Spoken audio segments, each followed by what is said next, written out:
I am an athlete. I may be brand new, but I'm having fun. I'm learning how to compete for the very first time, and I've never felt so good. Label it whatever you want. I call it a revolution, a rebellion against everything I used to believe, every failed resolution, every imagined limitation. I'm a teacher. I lead, innovate, and experiment. I mix methods and take fresh paths. I break rules. And while some stand still, I'll be out there looking for something brand new. This is a sport as dramatic, formidable, and inspirational as any other. We honor our heroes, and we are damn proud to serve as role models. All of the training and the sacrifice is worth it. Every tough day, every low moment, every risky venture, and every rebooted dream. Yeah, this community is worth it. We're changing what it means to be strong, to persist, to fight on. We must, because we are needed. Our children need to know what strong looks like. The world needs to see for itself That fitness is Never taboo, and that great beauty comes in all forms. I'm having the time of my life, but I can tell you that the journey is never easy or short. Things don't always turn out as planned, but then again, that's not why I'm here. I'm not looking for gifts or safe passage. I don't want the well-worn path or the short way around. I just want to work, grow, And see my dreams become reality. I'm prepared. Yes, I am an athlete.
All right, welcome back to the Daily BS. You can get... What the fuck are we talking about?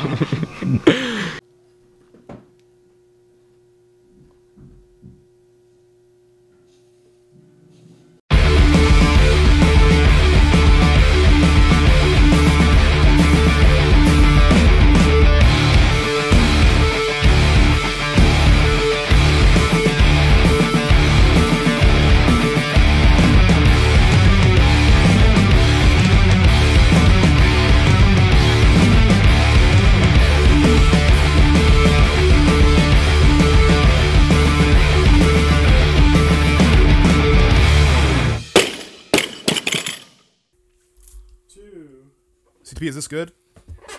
I'm always paranoid about this shit. Huh? It's good, right? It looks like it's looks different than last time. 3, 2, Check. 1. 3, 2, 1. I can never tell if it was on either. Welcome to Barbell Shrugged, episode 100. Welcome, guys. I'm here with Doug Larson, Christopher Moore, and CTP behind the camera. I am, of course, Mike Bledsoe. High on helium. High on helium. I'm waiting for this voice. Oh, here we go. There it goes. It's going back to normal. Back. Anyone else want a balloon? Yeah. Well, we gotta let Doug do it. Celebrate here with. Doing it for the 100th time. And it feels, this feels like the best time, doesn't it? We're having a big celebration here. If you haven't noticed, we're very excited about being episode 100. I tried to leave enough for you, but you might not have enough. There we go. Will this ever not be funny? No. Didn't quite Didn't get as much. There's plenty of balloons up there. Yeah, there is. Yeah, so this is our 100th episode. We have not missed. Yay! We have not missed an episode in 100 weeks. People might say, "Man, How many years that's is some that? bullshit." That's almost 2 years. Very good. A month short of 2 years. We have made every single episode, and it has been an awesome, awesome ride. If you want to go look at episode 1, I would recommend that you don't. It's not very good, and we just kept plugging away and going That's week the after point. week, and That's the point. we ended up doing some really cool stuff that we never even thought. You know, if you would ask me a couple years ago, "Hey, what would you be doing 2 years from now?" I'd go, "There's no telling." There really wasn't a clear plan. It was just that we're going to do this no matter what for just as long as we possibly can. We're not going to stop. That was the whole secret, right? You can get something cool done if you just plug and plug and plug away. Yeah, if we went by the first few episodes that we did, or especially the ones that we didn't air, like the ones like with you guys just in the coffee shop, and then we did a couple like in your garage that we never actually even put on the air. We just like little practice runs that were horrible, and we had drank way too much scotch when we started. And they will probably never be aired, but there was at least 12. Episodes -2 and -1. They were pretty bad. There's at least 12 episodes, or at least 12 recordings of like podcasts. May not have been called Barbell Shrugged at the time. There's at least 12 episodes. We'll get into all I think those there's like details. 5 of Chris Moore and I at a coffee shop just recording our thoughts on training. Maybe one day those will be released. With heavy disclaimers. The black please don't label. judge this for content quality. That's right. And before that, I might point out that we spent so many countless hours just talking shit with each other for years before that. And it goes back. It technically does go back. It took a long time to prep for that moment. So how many years before? 4 or 5 years. We're just talking shit all day about training to get us ready for this big moment. That's right. I want to thank everyone who's come on our show. Wait. Everyone who's been a guest on our show. And I didn't think it sounded bad until you looked at me like that. I was like, see where your brain's at. Episode 2, we had Rich Froning. And Rich Froning's been on our show, what 4 times? 5? 4 or 5, yeah. I mean, that's a lot of times. I mean, he's the best CrossFitter in the world the champ, for the men. And for him to come on episode 2, and we were in Columbus, Ohio, just all hanging out in the same place at the same time. We saw him at a party and was like, "Hey, man, you want to go back to the apartment?" And I was like, it felt weird at the time. Rich, but I am not hitting on you, but you want to go back to my I place? would like for you to come back to my place. Listen, you're and really I've got this camera. We got a guy with a camera. Don't get nervous. Exciting media opportunity for you. That's right. Can you bring your buddies too? That's right. Yeah. You're all so fit and shiny. Come on. Yeah. So that was actually a really big boost for us. Like, is helped us gain some momentum and some inertia there. And because in the beginning we were like, oh, we don't know what to do. We know we want to record this thing. And then a guy like Rich Froning's like, yeah, I'll go on your show. And that really pumped up our spirits, motivated us. It really did help us start on the right foot. And he's really supported us more than almost anybody over the years. Like, and there's really no incentive for him to support us. He just thinks it's fun being on the show. And that's why we love him. That's why he's a good champ. He is You see a guy who's very humble and kind and hardworking and very real. And that's exactly what it is. And it actually made it easier to get more guests because it's like, well, Rich Froning went on the show. I was like, well, I guess I'll do it too. Yeah, it always helps, doesn't it? Yeah. No, really. Over the years, he's never really asked for anything in return. He just thinks it's fun being on the show. We're very fortunate that he lives right here in Tennessee, where we live. So he's not too far away. Yeah. So thank you, Rich Froning, and thanks to all the other guests we've had. I mean, we've had a lot of spectacular guests. In the beginning, we definitely had a lot of people from our hometown. Some experts that live here in Memphis, some professors at University of Memphis, Again, and we're just fortunate to have friends that work in the supplement industry. Just things like that. That was really beneficial in the beginning. And as time's gone on, we definitely snagged some big fish in regard to having guests on the show, and it's just been awesome. We've got to meet so many cool people.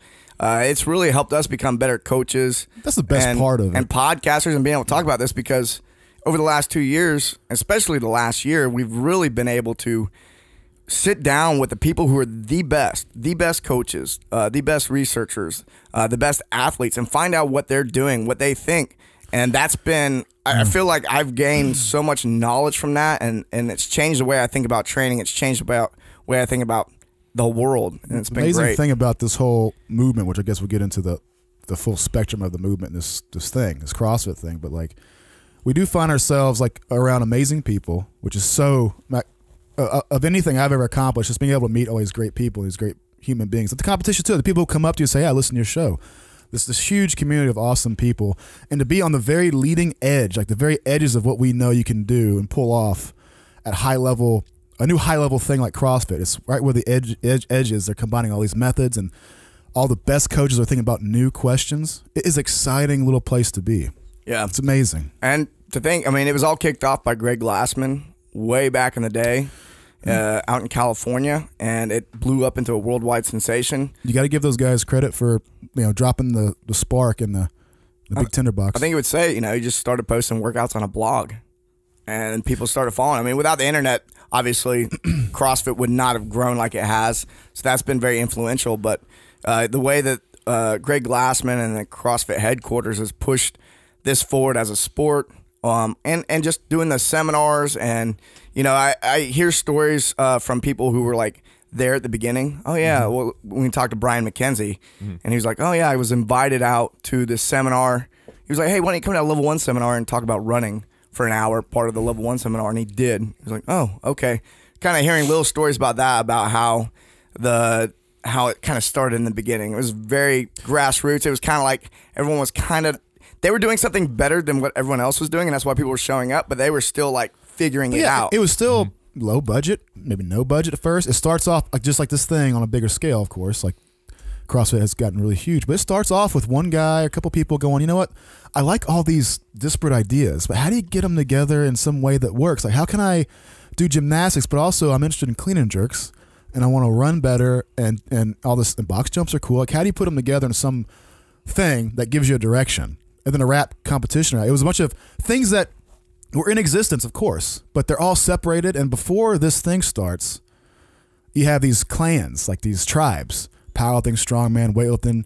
Like, the Arnold class is a good example. There's so many things there: gymnastics and martial arts and self-defense and bodybuilding and weightlifting. No one will talk to each other. Like, you go, but you're at your one thing, right? Like, before, I came from a reality where weightlifting and powerlifters, like, we just would talk shit to each other. Like, there's no conversation about what's good with both and how we can mix it into something. I remember the fact that we as weightlifters trained with you at a gym where you were the sole powerlifter. And we would tell people like, oh yeah, we have a powerlifter in our gym. They're like, Black like Label. a West Side style powerlifter trains with a bunch of weightlifters. This is an anomaly.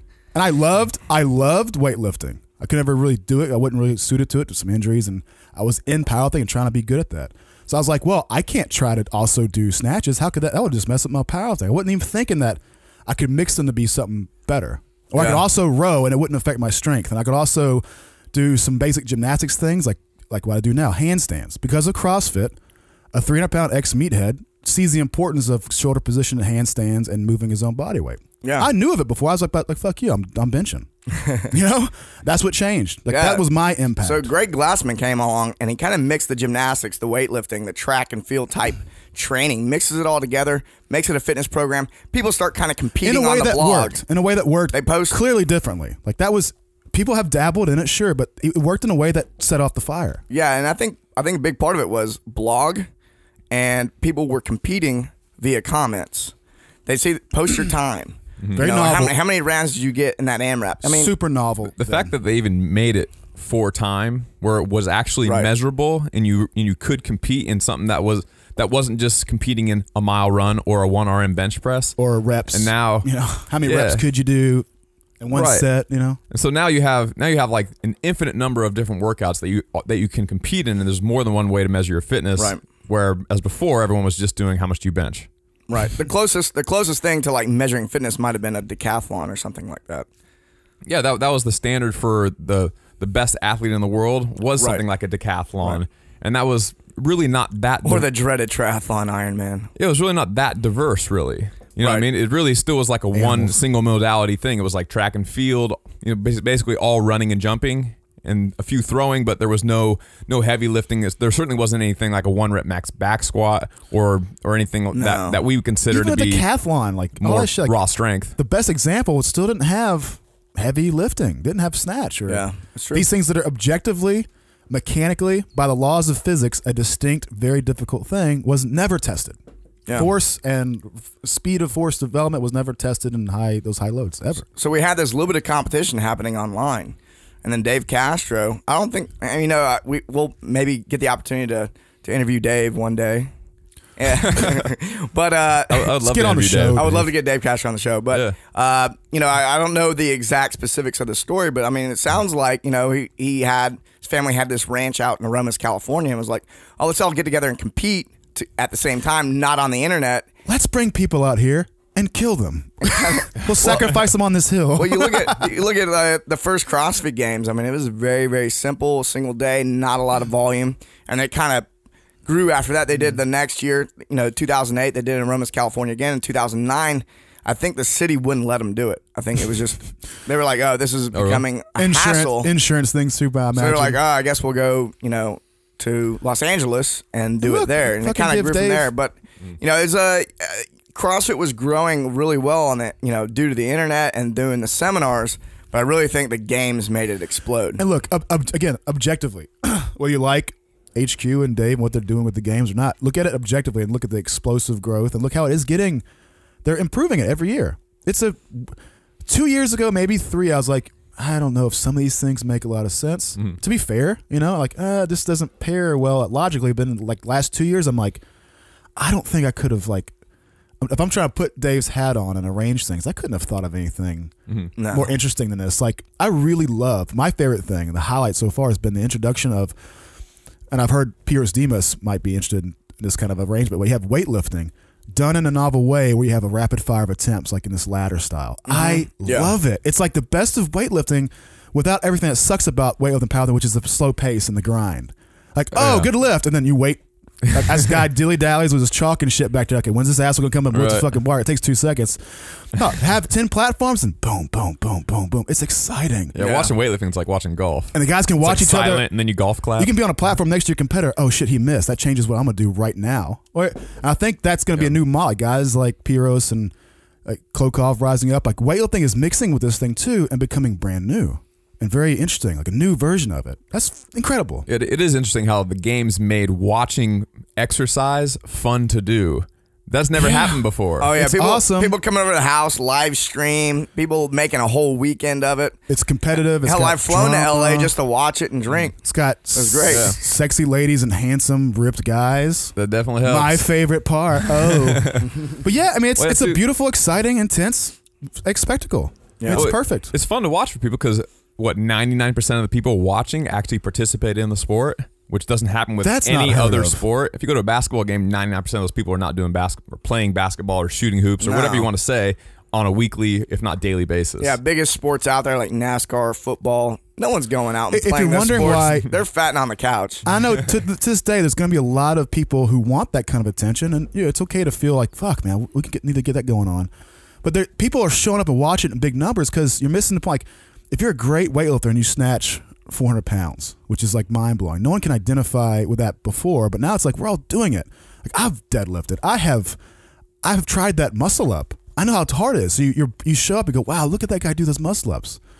What can I learn from him? Like, you don't get that in NBA. Yeah. Fuck, who knows what it's like to dunk a basketball? You can either do that or you can't, and there's only a few people who can. Yeah. Yeah, it's very cool. Everyone has perspective on how hard it is, all the things that they're actually doing. If you're watching the Olympics and you're watching the rings and they're doing, Iron Cross is like a low-level gymnastics skill if you're at the Olympics, but still it's like way beyond what most people could ever do. And so if they're out there doing like triple backflips and stuff, it looks cool, but you really don't have perspective on what that means or what it takes to get to that level. But when you're watching the CrossFit Games, you've at least tried all those things.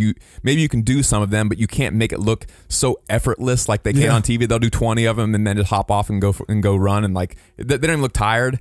Yeah. So since you have perspective, it draws you to that sport, and you want to keep watching it because you understand what it takes to try to do the things they're doing. And for years, everybody, like, you go weightlifting meet, and I can see guys wearing shirts. Like Casey one time had this shirt on meet. I saw him, like, I don't burger.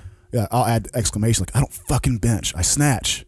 Like, people ask you all the time, you're a big strong guy. What do you bench? Because that's all they knew. That was their perspective. I bench a lot. What do you bench? Yeah. But now it's like, I bench sometimes. I squat. What do you squat? I snatch. What do you snatch? I do muscle ups. How many muscle ups can you do unbroken? This is your fucking aunt asking you these questions. This is not like some gymnast down at the local YMCA who's desperately trying to find a place to train. This is everybody on all walks of life in every major city now going worldwide going, oh man, look at, like, a soccer mom goes, you see that guy snatch 300? That's beautiful. Never fucking happened before 2005 ever. Yeah, I can say that as confidently as hell. Not even from an appreciation level, but you now have, you have soccer moms learning how to snatch. I mean, that's why beautiful. They know. They walk into a gym, and people now, I feel like I walked into the gym at Faction the other day, and I was looking around, I was like, I bet half these people would be doing nothing if it weren't for CrossFit. Mm-hmm. Because they don't have, you either, before CrossFit, it was like you either have a gym membership where you wander around, the Gold's Gym aimlessly. If you don't know what you're doing, it's probably pretty close to aimlessly. You pick, you pick a strange rep combo you've heard, 3 to 10, I guess. Something out of a magazine. Yeah, but no, the motivation's low. Or you could spend, $100 an hour with this personal trainer, and now it's kind of like, and then even then that personal trainer, what they learned was probably out of a magazine. And now they're just passing it down to you. I mean, that could be the case. Not always, but not always, but there's nothing. Common. There's nothing in the middle. But then, even if it was good, it was $1,000 a month. Yeah, it was just so expensive. But now people can spend a couple $100 a month, have access to really high level coaches who are trying to better themselves, and then and this always it been gives coaches like a way to, like a path to learn as well. Because before, like I remember when I was studying fitness before CrossFit came along. It was like all I had was like an NSCA book, like a textbook, and then there was all these random routes you could go. You learn more about weightlifting or this. It was very, very random about your education. You had to be select very carefully. Then CrossFit kind of came along and goes, oh, here is, you can do this, this, and this, and now you're going to be a better coach than anyone in your town. Yeah, easy. Like, I love a lot of the traditional training stuff, and you do get you're getting a lot of physiology. Beautiful. You're getting a lot of mechanics. Basic technique stuff, basic periodization, advanced periodization, all that's great, but how much of your time is spent, like, okay, what part of the gym should the power be working on? Like, how much mobility, pragmatic mobility advice and shit was in those materials? How much business experience could you get out of that? How much could you get self-defense from any of that? There's so much left untouched with the traditional model. Yeah. So much that never even gets touched upon. And CrossFit was actually introduced to me by one of my buddies that's in the Navy. He's a Navy SEAL. And that was one of the things that popularized CrossFit. It was like, oh, the Navy SEALs are doing it. And anything Navy SEALs do ends up being popular. Even though CrossFit's not the only thing they do. And they do other stuff. And they pretty much do a bunch of different things. But there was a period of time where a lot of those guys, that's what they were doing. And so one of my buddies, who happens to be a Navy SEAL, came to town, introduced me to it. He goes, oh, can I learn the Olympic lifts better? Because I want to get better at this CrossFit thing. I was like, well, I thought all you guys did was run, swim, and like lift traditional bodybuilding. 1,000 box jumps. Well, yeah, and before that, if you're doing like Navy SEAL style training, it's calisthenics, running, swimming. They go in the weight room, do some curls, bench, squat, maybe. But it was like now they're doing weightlifting, kettlebells. They're doing much more athletic movements, and now you're bringing coaches in that have this really deep exercise science background that I don't think they would have been there without CrossFit, because everything is so traditional in the military, and bringing CrossFit in there was able to like break ground. And now you've got guys coming in, they're hiring like legitimate strength coaches to come in, which wasn't happening before. And I think it makes everyone in our military safer, stronger, faster, all that kind of stuff.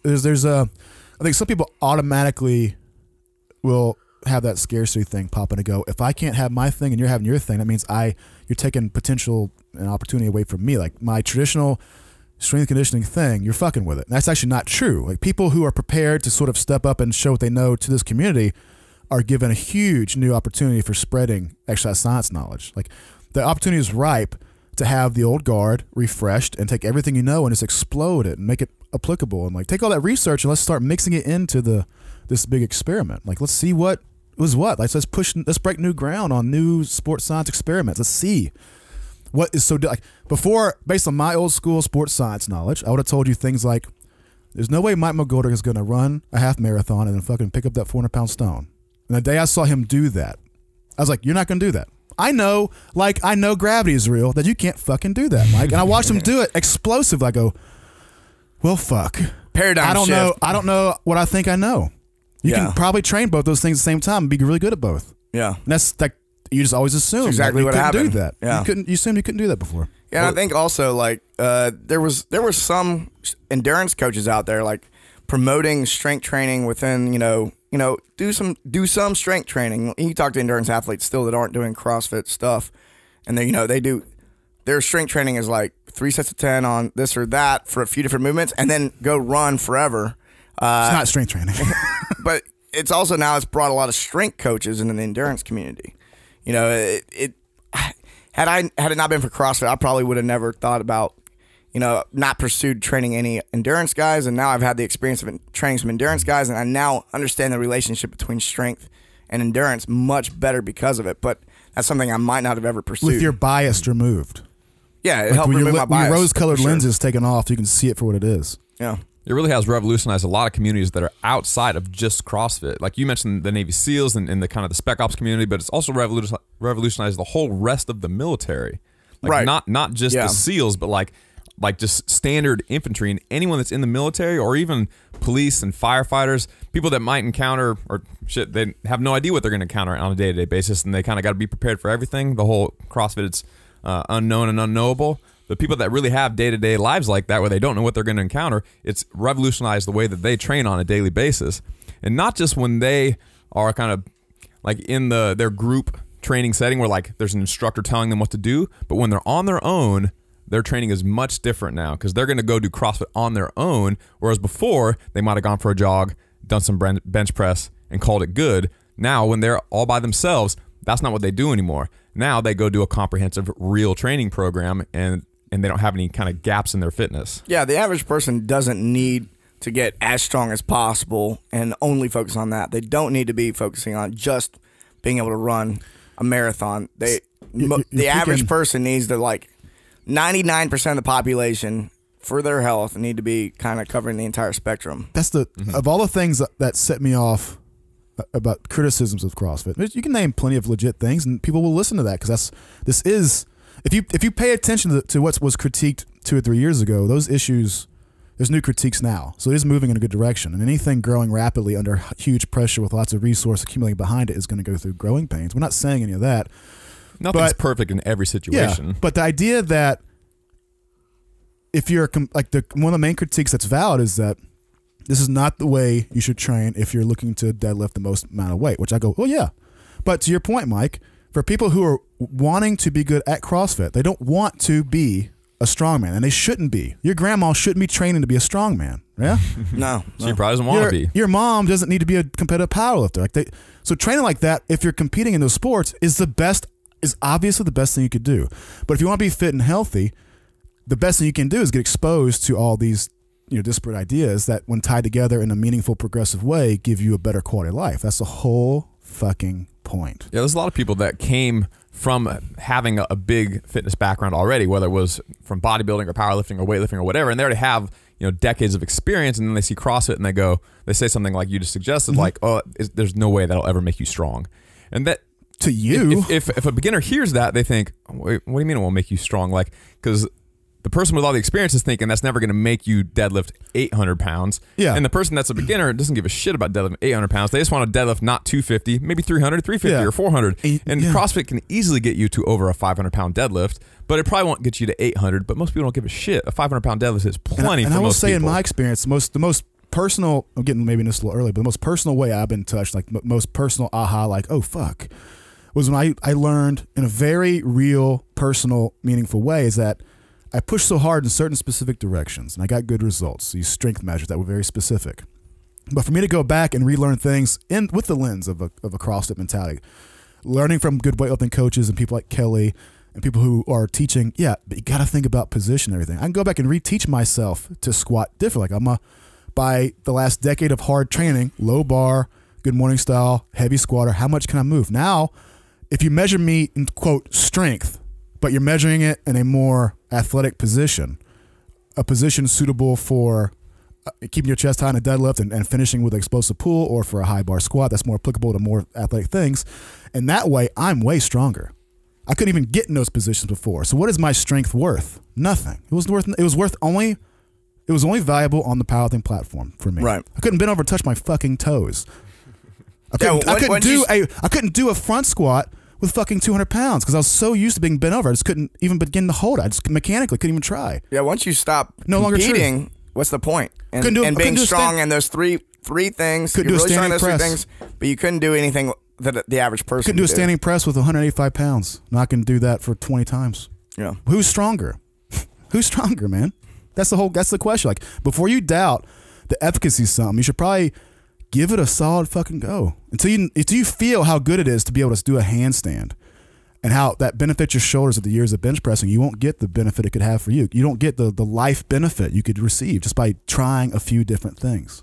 So that's where I am right now. In the criticisms that I saw often, especially over the last 4 or 5 years, CrossFit's gotten much better about this kind of on the global scale, but the barrier to entry is very low. You take a 2-day certification, now you're a CrossFit coach, and so anyone can do it. So that is. By the way, there's about 1 million 2-day personal training certifications, or just online. You just fill out like a check the box thing, and then submit your money, and now you're certified as a personal trainer. People that criticize CrossFit's seminar process, even as a first thing, it's not any different than the other ones. It's not like there's a better one out there. Right. So if you're CrossFit certified, it could mean you're amazing, or it could mean you don't know anything, depending on how well you paid attention on that particular weekend. The cert itself is fantastic. The information they give you is great, but you could go into it with very little background, pay attention, and probably pass if you're a relatively smart person.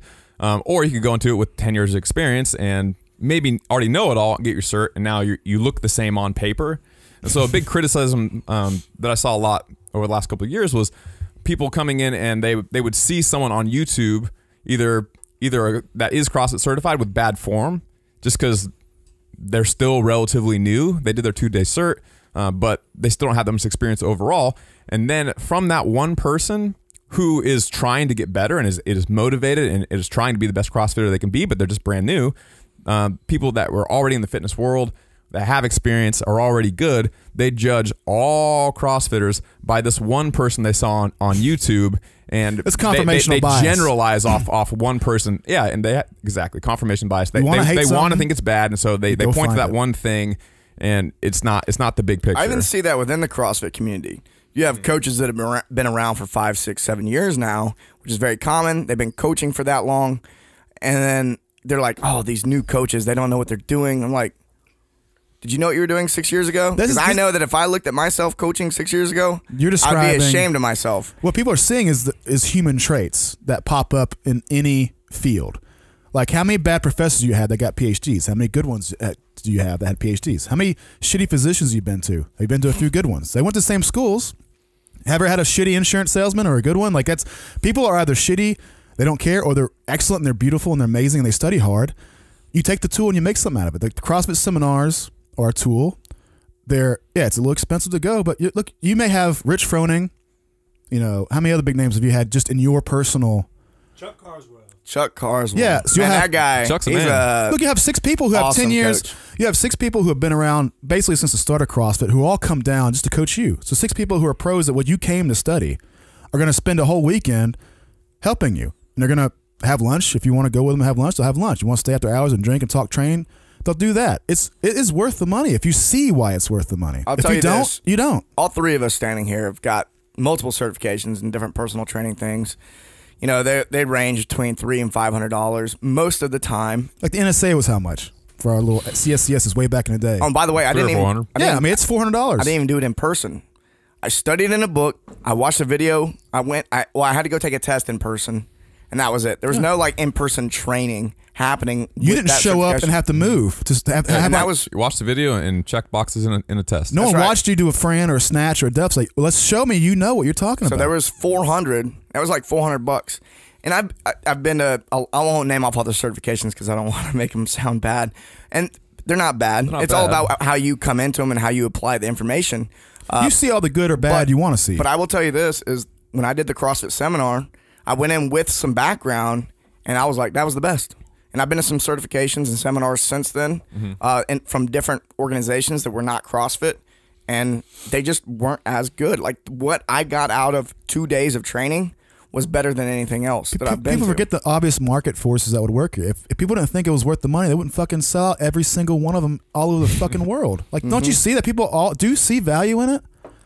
Right. And if They're you don't see paying value in it, for a then that's reason. all right. You know, if you don't have to go. Like, no one says, listen, you have to go to this seminar. They're not saying that. Right. There's not many people that go get certifications in other fields where they're not even going to use the certification for their occupation, but they get certified anyway. Oh yeah, we've got so many tons people of athletes get certified. Yeah, just because they love it, they just want to know more, and so that's the next step. They think it's worth the money. I've never had any of our clients that don't even end up being coaches. They just want to go to the level 1. We've had plenty of members. They get their level 1. None of them came to me afterwards and go, "Man, I wasted $1,000." I never heard anybody say not it. a single one. I never heard anybody say it. No. Oh. We're not talking shit. We're just saying the truth. Look for yourself. If you think we're full of shit, just go out to one. You know, do experiment. Would you dare say we want to say this, but we should do maybe competition with somebody? Hey, let's have the loudest shit talker about these seminars. We'll sponsor you. Go. If you love it, give us our money back.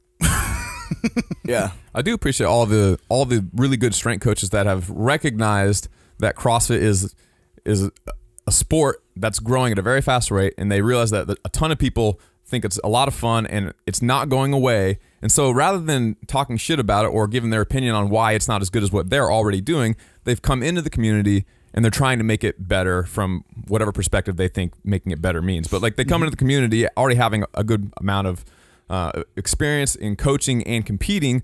Someone like Kendrick Ferris comes in the community and doesn't say like all you CrossFitters have bad weightlifting technique and then like making fun of them and No. you know, doing CrossFit is never going to make your weightlifting better. He just comes into the community and tries to help.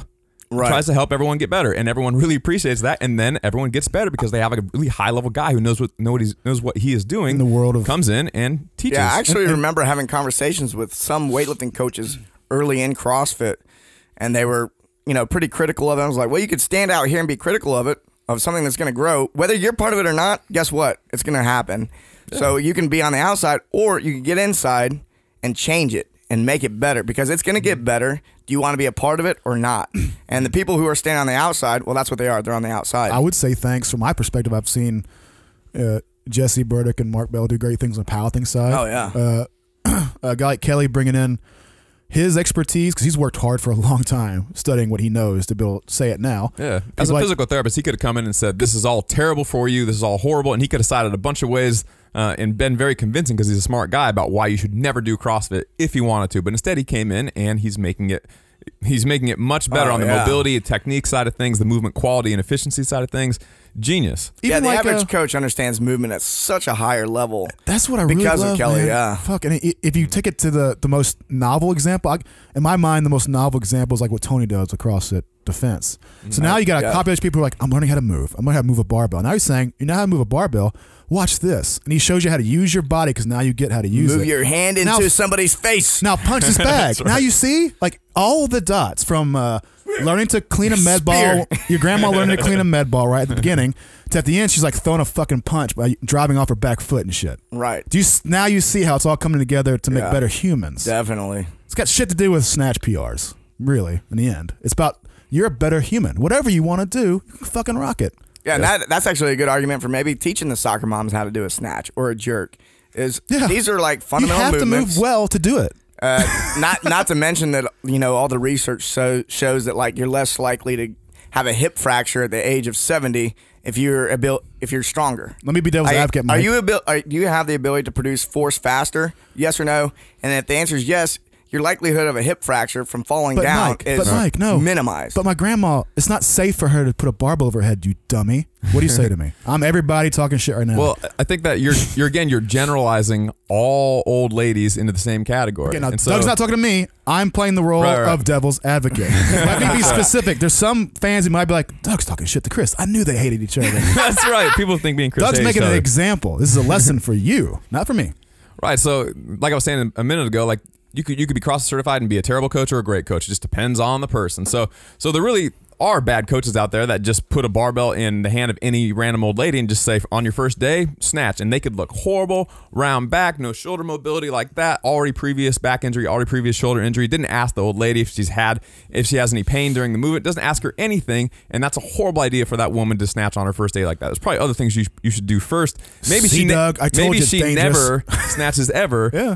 For some people, but other people, just because they're older doesn't necessarily mean they can't do something like a snatch. Doesn't mean you need to like load them up heavy on the first day. Maybe you start with a PVC, like you probably should start anyone with a PVC. The answer is, no matter who you are, it depends. There's no inherently dangerous movement for, you know, out of like the basic CrossFit movements. There's certainly things that are, you know, if you skydive without a parachute, that's dangerous no matter who you are. But if you are doing snatches, cleans, squats, and whatnot, there's having enough range of motion to do the movement, with doing it with a weight where you can do the whole thing correctly and have good technique throughout the whole movement. And age doesn't really play into it. You either can or you can't, and the answer is it depends. That's such a small aspect of the circumstance. Most people who are 80 don't have great mobility. That's probably true, and maybe they don't need to be doing an overhead squat with their body weight. It's very likely. However, there's all these other variables that are much more applicable to the situation. I'll tell you what's more likely. Like, do they have shoulder mobility? Do they have ankle mobility? If you're 80 and you have good shoulder mobility, ankle mobility, and your hips go in the right direction, fuck it. Do snatches, overhead squats. But I guarantee you. But the average 80-year-old probably can't do it. So it's not an argument of age. It's an argument of mobility and health. You know what's happening more. Walk you through the progression, starting at the very low end of scaling, and then working you through the whole progression.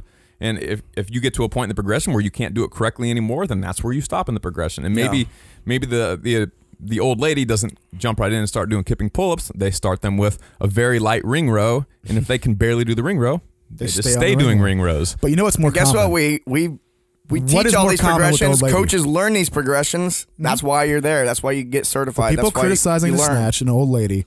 Far more often, I can tell you that you'll go to any gym in this city or any city and see that old lady being put on a fucking leg press at the expense of the lower back. How often is that? That's happening every fucking day. Yeah. You got to calibrate the risk to see it for what it is. On most leg presses, it's almost impossible to do a full range of motion without rounding your low back to the max extent. I think about how much I did that when I was younger, and I think back, I'm like, man, I'm just lucky. I'm just lucky I'm not hurt from the stupid bodybuilder program design that I put together based off of magazine information. Yeah. But in all fairness to you, you're doing bodybuilding now. Have you learned? Don't tell anybody. I'm looking so huge. Have you announced your stage date yet? When you're gonna pose? When we shave? Does everybody know about that yet? April 1st. April 1st. April 1st. We're gonna shave you for the episode. On the show, Mike's gonna be shirtless, greased up, tanned up. Bronzer. Oh yeah. You're gonna look so weird bronze. We're gonna shave you a monkey tail on your beard. The monkey tail. I mean, you can't get on do a bodybuilding show without a monkey tail. If you don't want to be taken seriously. No. If you want to win. So the last criticism I think we'd like to maybe address is the high rep stuff. I mean, I remember a long time ago, a lot of weightlifting coaches going, or people who are involved in weightlifting go, you can't do more than 3 snatches at a time. This is ridiculous. I'm like, there's some rule, but you're breaking it. But from their perspective, the goal is to get a bigger 1-rep max on their snatch. Actually, we did a barbell for boobs the other day, or yesterday in the gym. And, you know, one of the, we do like free Saturdays, and we had people coming in that weren't members of the gym. And they go, hey, I heard on the podcast someone say something about like not doing more than 3 reps on snatch or clean and jerk in the Olympic lifts. You know, is that, you know, how true is that? And if that's true, then why are we doing barbell for boobs where it's grace, 30 clean and jerks for time? And I was like, well, you know, that what you probably heard was the perspective of a weightlifter, somebody who spends their entire life trying to increase the 1-rep max of their snatch and their clean and jerk. In which case, doing 30 snatches at, you know, a third of the weight, or, you know, clean and jerks at a third of their 1-rep max probably is not beneficial to their training. Yes, that is true. But that's not what we're trying to do. We're trying to improve the speed at which we do 30 clean and jerks. People don't get that. And so, you know, I talked about, you know, limiters there. You know, if your limiter is your core stability, then yeah, you need to be a smart athlete and not still yank that bar off the floor with a round back. Sarah made an excellent point about this. She's like, well, doing it right is still the best way to do it if you're going to do reps. Just learn to do it right and keep working at it. You just got to identify doesn't matter how many you do if you're doing it correctly. It's like people talk shit about Kinnick when he did that 30. He's just fucking around again. Fucking around, did it for 30 reps, and people go, well, look how he's going slow or whatever. Like, well, you can do it whatever pace you need to. He could do that and then just do it a little faster next time and do it in the same quality. He'd be CrossFitting if he wanted to, but he is training for the Olympics. It's still important that he snatches 400 pounds. Don't worry, he's only one of the strongest drug-free guys in the world. And if you question that shit, you come over to Memphis and we'll drive down. You can watch this motherfucker train. You can give him whatever test you want. He is legit on any level, and he's proof. If you want to do it safely, just do it better. Move better for more reps. I mean, the reps don't mean you have to start rounding over and getting sloppy. Yeah. All right, let's take a break real quick. When we come back, we're going to discuss how CrossFit, how this podcast has changed our lives and the lives of people who are now running CrossFit gyms and coaches and athletes. Power. Hey guys, Mike Bledsoe here from the Barbell Shrugged podcast, here to do a technique WOD on the Snatch. The Snatch is my favorite movement of all time. Not just because of the name, but because it is a full body movement. It's very athletic. It takes a lot of precision, finesse. It is probably the hardest thing that you could master in the world of fitness. If you don't know what a snatch is, Alex, my assistant here, will show you exactly what a snatch looks like. Give us a snatch, Alex.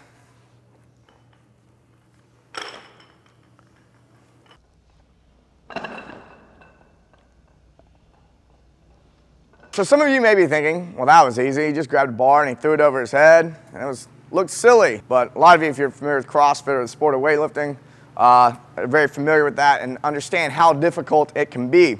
So we're going to go over the movement, break it down just a little bit. I'm going to start with the starting position. So this is not a deadlift.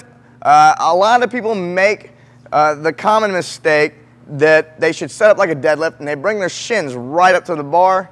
That is definitely what you should not do. So for most people, that's going to be, the bar is going to start over the ball of their foot, all right? So a little bit forward of mid-foot, just as Alex is set up here. It's going to be a little bit different for everybody. As you get more into practice, you'll find exactly what position works best for you. It's going to depend, it's going to vary from person to person, little by little. All right, so he's going to start standing there. He's now going to reach down, and he's going to actually push his knees forward and let his shins come to the bar, all right? So again, not like a deadlift. If you're doing a deadlift, your hips would be higher. So Alex has his hips lower here. Notice that he has his shoulders in front of the bar here. So if I'm looking at this arm, it's almost straight up and down. What he doesn't want to do is sit back towards, you don't want to sit back anymore. You don't want to look like that. You want to bring your shoulders in front of the bar. This back is going to stay nice and tight here. And then he's also going to be engaging his lats a little bit right here. So as he comes up, he's going to be using his shoulders to keep that bar close to his body. So we're going to do the first half of the snatch. So Alex is going to lift this bar up and bring it up to his hips. And so as he's here, again, even right here at the hips, his shoulders are slightly in front of the bar. His weight is towards his heels here. So if you were to think about where your weight should be, it's at the front of your heels here. All right, let's go back to the floor. So that's what it's going to look like. You're going to squeeze the bar off the floor. You don't want to yank it off the floor, which is another common mistake. So he's going to squeeze it off the floor. He's going to get above the knees. He's going to touch the bar to his hips. And then he's going to jump and pull himself underneath the bar. So he's going to let that bar, he's going to squeeze that bar off the ground. As it comes up, he's going to explode and jump up. That bar is going to meet him at his hips. And it's going to get over his head. The biggest problem most people have is keeping that bar close and the bar meeting their hips, all right? Once you've got that, now you really need to focus on pulling underneath the bar. A real common mistake is that there's a lot of hips. No, we have to edit that out. One of the things that people do is they find they can really meet the bar really well with their hips, and they find they're snapping that, and then they're really lazy about getting underneath. And so what you really want to do is make sure that after you master that hip extension and really firing that bar up off of your hips, that you then remember to involve your arms just as much as you did with your hips. So this is as much of an emphasis on pulling underneath as it is with pulling up. So think about pulling up with your hips and underneath with your arms and shoulders. It's one continuous pull.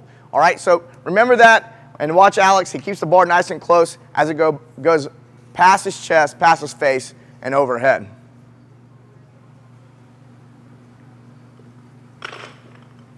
Hopefully this is going to help you move forward in your adventures and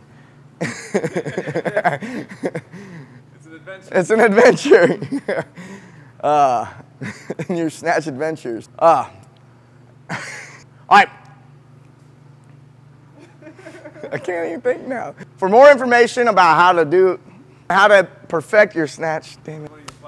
All right, for more information on the snatch, go to barbellshrugged.com. We've got more technique videos, technique WOD videos, breaking down the snatch to the smaller components of the lifts. There you go. What Mike's trying to say is that this is kind of a general overview, and we have other videos on Technique WOD where we break down the movement into its component parts. We go over like the first pull, the second pull, the transition, the catch phase, et cetera, et cetera. So if you're more advanced and you want to have more details on each specific part of the lift and you want mobility drills or other weightlifting drills, I feel like I'm just like really close to you right now. And you have more weight, you got to talk into the microphone. I felt weird. I was like right here on. All right. If you want any more information on all that other stuff, go to barbellshrugged.com.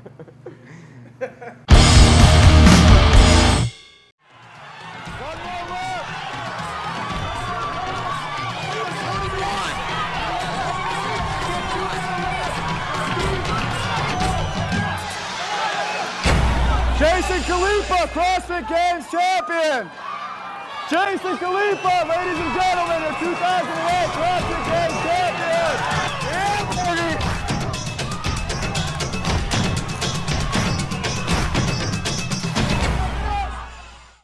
Boom! And we're back. We're going to kick this next segment off with a toast. Properly. To all of you. All you fans, anyone who's shared us on Facebook, tweeted to us, left us a 5-star iTunes review. Or just mentioned it to a friend. We thank you. Sincerely, we do. I mean, this cheers. CTP, get in there. With open hearts. Anyone who's... Cheers, everyone. To anyone who's put up with the three of us ramble on for hours on end. Oh, how many dick jokes have been told? We have a tally. And CTP's artsy-fartsy bullshit camera tricks. He's a genius. He is a genius, and this would not be possible without him. Cheers to CTP. We're cheersing to with CTP. the intent that so much awesome stuff is yet to come. That's a good point. Definitely cheers to CTP. He really is the one that made all this possible. We couldn't do this without him. His hands are so Editing grizzled skills. and calloused over from holding that heavy camera for 2 years. Every Wednesday. He actually has developed a neck problem from this position right here. It's not good for shoulder position during snatches. Everything's hunched over like artist position. Usually artists don't have good snatches, I guess, for that reason. Like they're all drawing, painting, obsessing over what they're creating. You got to open up. And also thank you to everyone that's given us feedback on the show so we can make it better. Every show we try to make it a little bit better. We tried to address the things that people actually want to hear about, and if we don't get any feedback, then we're kind of just in the dark about everything. So whether you believe it or not, we try to listen. I know a lot of you don't believe that we're listening, but we are doing our Even best. the occasional troll will listen, and yeah, okay, well, maybe there's a point in that. Maybe there's a point. Still fuck you, but still maybe there's a point. Yeah, that's true. Every once in a while we get something that stings, but it helps us grow and evolve. Yeah. As much as we don't want to hear it. Hey, love the dick jokes. Maybe one too many. Gotcha. Make that one count, though. Lay it out there.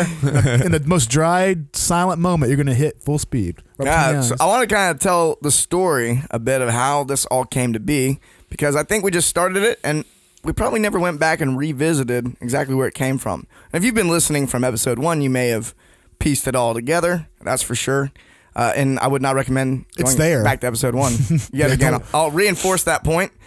We look back at episode 1 and cringe because the show has definitely gotten better and we've learned. Episode 1 isn't even one complete episode. It's like 7 chunks, 7 different YouTube videos we like pieced together on a playlist. Yeah. And if you're listening to this on iTunes, I think it would be good to at least go and watch the first 5 minutes of this episode. It's like when you go back and watch YouTube. the old Simpsons and Family Guys, or the first episode, you're like, wow, look how better the drawing has gotten. Oh, yeah. But you can see the pearls are there. They're just not quite as fancy. Yeah, so I want to talk a little bit about how this started and a little bit of the evolution of it. And, Doug and I were working at CrossFit Memphis, Faction Strength and Conditioning. And Doug had been doing some technique WOD videos. He was thinking ahead, and he was going, man, originally Technique WOD was put together for our clients, really, because kind of one of those things where like, hey, I want to like stop explaining everything a million times, maybe. It's like, there's just a good resource so people could, when they go, oh, what's that Snatch again? What's a Snatch? They can look it up. It's a safe place on YouTube, because not every YouTube video, if you Google Snatch and just click the first thing that pops up, hopefully it's our video, but if it's not, that was the big thing. I didn't have a comprehensive resource to give our clients to go to learn exercise technique at the time, especially for Olympic lifts. So I just decided to start recording videos of myself, and they were horrible. Like, I was just using my phone, setting it down on a box, like stabilizing it with a rolled up sock or like a band or something like that, so it would angle back just the right angle. He wouldn't let me film. He wouldn't let me help. Yeah, well, a lot of times I was there all by myself. No, I'm just kidding. And the video was not great, but the audio was horrible. I was just yelling at my phone from 15 yards away. So sound a little bit like this. Hey, everybody, here's a Snatch. Pretty much. So when CTP came on the scene, we started doing Barbell Shrugged about 6 or 7 months later. We decided to roll Technique WOD into kind of like the commercial of the podcast, as everyone probably knows. So at least if you watch the videos, you know that. If you're on iTunes, you might miss the Technique WOD. So if you haven't seen those and you only listen to us on iTunes, definitely watch the show every once in a while on YouTube. It's pretty fair to say that the driving organizational, procedural, and like, here's how it can actually work is coming. Like, CTP's got a vision that makes it all come together in the finished form. God bless him. And Doug was driving, like, here's the specific reasons why this is a very good idea.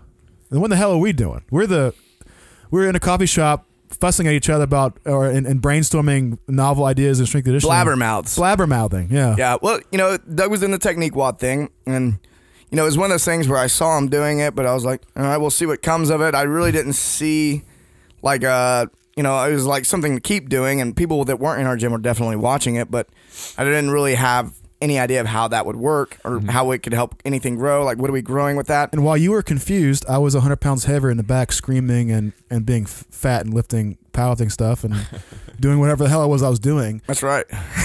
For all of us, especially me. CTP stuff. We're different human beings at the time. That fall, after he had started Technique WOD, CTP came and started interning at CrossFit Memphis. CTI. Faction.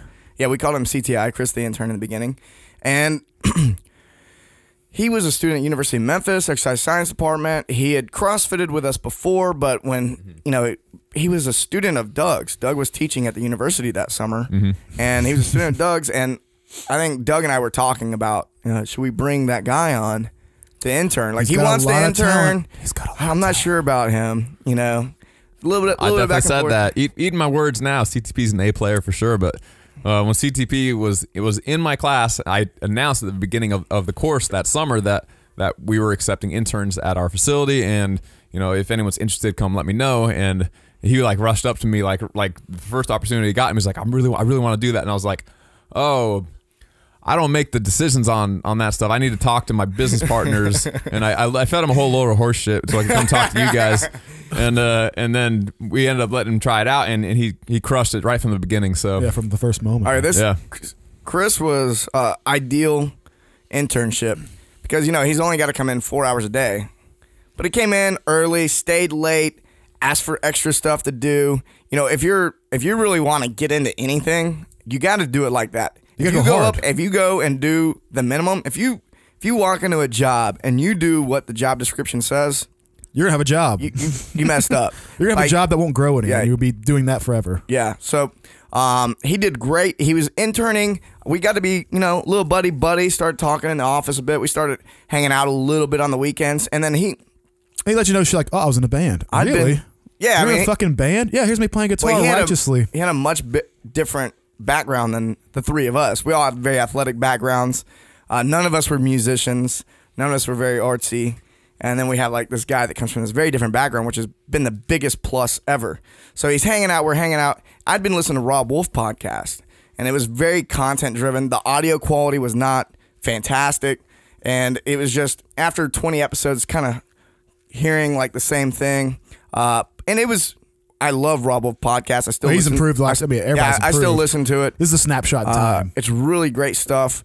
But I never really occurred to me that, we could do a podcast like Rob Wolf. I think maybe the idea had crossed my mind, but I was like, I don't know if I want to do that. It doesn't seem like very much fun. And then CTP was like this huge fan of Joe Rogan podcast. We all are, really. We are now, but like... You'd listen to like every single Joe Rogan episode while you were being Pizza Man of the Year. Is that right? Yeah, CTP was also Papa John's Pizza Man of the Year. What year was that? 2011. Dun, dun, dun, ba, ba, ba. Yeah, so he had been listening to Joe Rogan for a while, and he was like, dude, you got to listen to Joe Rogan. I was like, oh, I'll get to it. And then like 2 weeks go by. He's like, did you listen to that Joe Rogan podcast? I go, yeah, I'll get to it. And then I finally got to where I was like, okay, I'll download the Joe Rogan podcast. And I started listening to it, and I was like, he's not talking about anything. Joe Rogan's talking about UFOs, Bigfoot, and legalizing marijuana. Like, that was the show. I was like, I caught fantastic content. And I was like, no, I'm saying though is like my only experience with podcasting at that point was Rob Wolf, super content driven, biochemist, nutrition it's very stuff. Fair to say though, the CTP was seeing something. He saw. I don't know if you had understood at the time, CTP, but you saw a clear something. Like something was tickling your brain. Like you need to fucking just do this. No matter what it is, just go and explore. Start digging. You find something poking out of the ground. Dig and see what else you find. But it seemed really well. The thing was, at that point, podcasting was boring. You guys all talked the training and stuff. I'd hear you guys' conversations. Y'all all be talking like you are now. Mm-hmm. And I was like, dude, how cool would it be if it was y'all doing this, but on a podcast? I could take a camera and float around. Joe, I was like, dude, let's just talk dick jokes and training. So Joe was like, that was like a big realization for me. And talking to Chris about it was like, it doesn't have to be all content.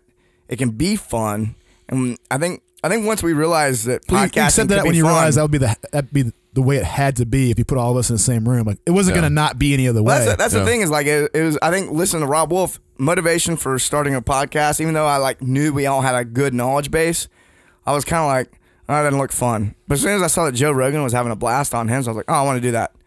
Yeah, that really was the ticket to our success, is the fact that it is content, but it's fun at the same time, edutainment, if you will, where it's going back and forth between learning something and kind of listening to us talk about CrossFit, while at the same time, it's not dry and boring and an academic feeling. I think what the whole key is that if we turn this camera off right now and this computer shuts down, and we want to talk about the topic, we're going to talk about it in the same exact fucking way, basically. Not quite as structured, a little longer, a little more loose, maybe a little more goofing, but I don't try to say anything. You don't try to be something. Doug is doing what Doug does, which is take apart an idea and fucking reconstruct his mind and be genius at it. And you see visions, and CTP's creative as fuck, and I tell the world's most average dick jokes on podcasts. I mean, this is exactly what we did in the coffee shop with no one listening. We're just doing this. Yeah, I think CTP had recommended we do the podcast, and I was at the garage games. I was at the some garage games event. And I remember I don't even remember when this was. I don't know if it was like pre-podcast or like we were just starting the podcast. But I'll give a shout out to Again Faster because I was talking to the owner of Again Faster and one of the camera guys. Were you there with me, or was Rob? It must have been Rob. And I remember we went and talked to the camera guy and John Gilson from Again Faster. And at the time, they were making a lot of videos and a lot of, just really, they were putting out good content as well. And I was like, hey, what would you say like the number one thing is? I remember having this conversation. What's the number one thing you should keep in mind when you're creating these videos? And they were like, audio. They were like, they told me, it was like, the audio can't suck. The video can be average. The audio can't suck. And that's when like we went. You don't feel like you're talking to a person if you're listening to a scratchy. I know that you're not. You don't feel like you're there. Yeah, we had the blue mic. That little mic, and then you and I table mic. It's just one big community mic right in the middle of the table. Right in the middle of the table. And then you and I had been at a coffee shop, and we started trying out this podcast thing. And I remember you and I recording, Chris Moore and I, recording these conversations about training that were like 30, 45 minutes long. They're good. At Republic Coffee here in Memphis. And then we would give him the CTP and go, what do you think? He would plug him in his phone, listen to him while he's driving around doing the Papa John's thing. And then he'd come back and go, that was awesome. And I'm like, are you really? fucking kidding me? I'm like, man. No way it was awesome. I was like, I don't know. But we had done quite a few of those. We had done some in my garage. We did some in the spare bedroom in my house. We started screwing around. We started having some guests. Most of those never got published. But then there was a point where it was like, okay, we're going to do this. And we took $1,000 and we went down to Guitar Center and we said, hey. $1,000 look, it's never going to, if you're starting out with something, anything, you're going to open a CrossFit box, you're going to start a blog, a business, whatever. I guess there's a few things you need to know. I'll just pause because these are the most important lessons I've learned. Is that one, you're going to feel like it's dumb. You're going to feel like you're scared fucking shitless. You're going to feel like it's going to fail and your children will starve in the streets like animals. If you feel that way when you launch your thing, you are fucking 100% normal. You need to realize that if you just go and go, you don't need a bunch of money. We had $1,000 we didn't have, but we took it and you bought a fucking soundboard. Yeah, what was the real risk? I remember that day you came home with the mics. What was the real? I spent $1,000 on mics. I was like, why? What the fuck is wrong with you? We don't have $1,000. $1,000. Yeah. For some reason, it's really easy for me to spend money. But you don't sound as stupid. You don't listen. Everybody who's listening only right if it's the community's money. You don't sound as stupid as you think you do. I'm really good at spending my own money. Ask Ashley. You don't sound as stupid as you think you do. Money. You don't sound as stupid as you think. You got to believe 100%, even though you're scared shitless, you're okay. And whatever you have on you now, if you got a little money to buy the thing, take the risk. Because on the backside, you'll see the fear was really blown out of proportion. It was in your head. Go for it. I don't know. Fucking pursue it. Go. I don't know. That could have been easily wasted if we sucked. We didn't. I think what made it work was the fact that we sat down and had discussions. Like, if we're going to spend $1,000, we're going to be doing it every week. It wasn't reckless, but you took a shot. You can't do a podcast once every 10 days. You can't do it once every whatever. We made a commitment. We put on the website, hey, we're going to publish this every Wednesday, and we decided had the accountability. And we started filming it. And we didn't break the commitment. Well, we just went to Guitar Center and said, hey, what do we need for a podcast? I'm like, oh, it's this. Oh, it costs $1,000. Okay, let's do that. He started, that was actually super key. Gotta give a shout out to James Chaney. James Chaney. That's the first 15 episodes. He's the other guy in the cast there. He if you go back to the beginning. He helped us launch, man. Yeah, and then, instead of just being on iTunes, we're on YouTube and the filming. That's been extremely critical, I think. CTP tells people that all the time. Good stuff. Yeah, and they just kind of we started filming at CTP's house, and then we kind of moved around a bit, and then we started getting good interviews, and it's been an awesome ride. I think the fun part is going to people's, we've been in Jason Kalipa's garage, we've been in Rich's garage, You've laid in Christmas Abbott's bed. You laid in her bed. I was in Christmas Abbott's bed. Maybe on the side of the bed she sleeps on. Who knows? Could get much more intimate than that. Oh, jeez. But yeah, I would say beyond just the start of the podcast, without CrossFit, we probably never would have opened a gym on our own. The barrier of entry of opening your own gym with the CrossFit model is very low. You don't need much overhead. You don't need much equipment. It doesn't have to be particularly nice. It's not a gamble, really. When you open the gym, it was just concrete floors, loose, torn up wires hanging from the ceiling. That fucking building was falling down. It was not code. And people thought it was awesome. That shit was not code. Opposite of code. People ask me all the time, how much does it cost to open a gym? And I tell them $60,000 for like the Memphis area. It's like that'll make things comfortable and ideal. Yeah, that's more than enough too. But we did it with 17,000, and it showed. But how much would it be to like start a Subway franchise? I don't know, or something that doesn't give you $250,000. Yeah, so on the low end. That I just want to say that because for some people, they hear 17 grand, they would be scared. But you got to realize that it's the lowest entry to this potential thing. To have a facility, to have equipment, to offer a service, it really is a revolution. It's like what 3D printers are. It's like it gives you the confidence and a working 3D printers. 3D printers. Oh, 3D printers. It takes, I was like, I don't know. It's the same kind of thing. For like $30 at Walmart. What used to take a very large commitment and a very real gamble in a situation where you didn't have a huge community of people to say, here's what I've learned from my mistakes, don't make the same one. There's no reason why.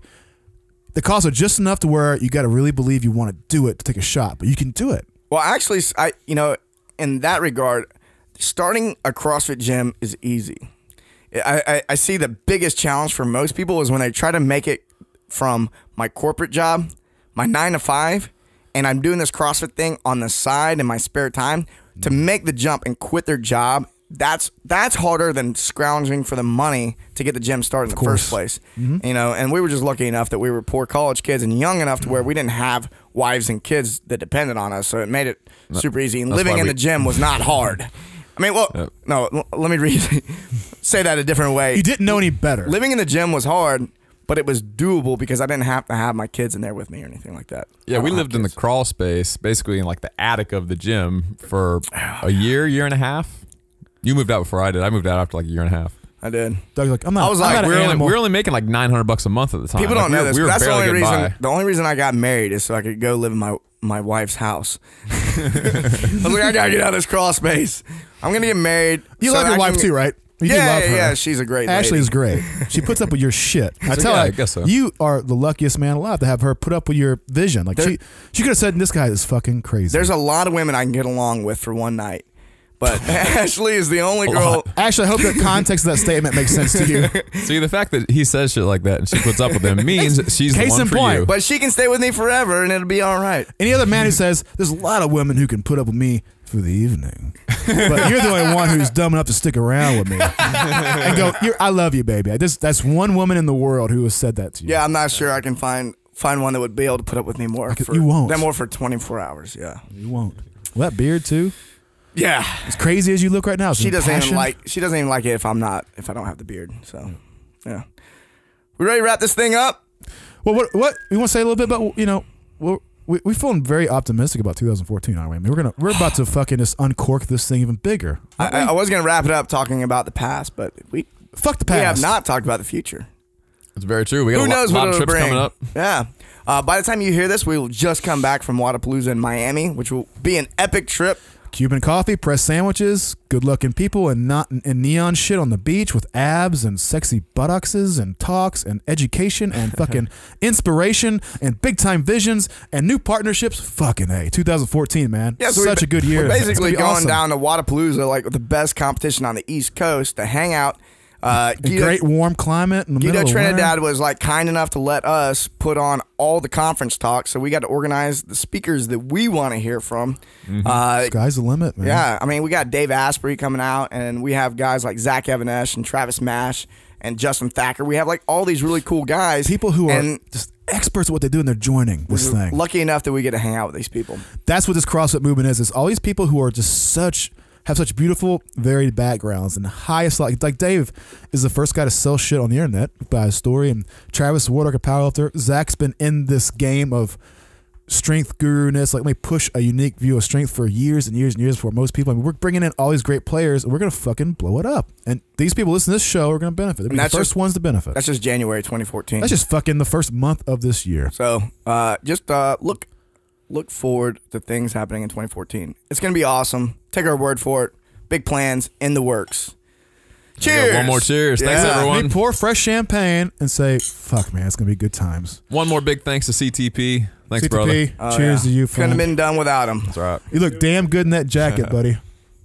And the swoop, I love.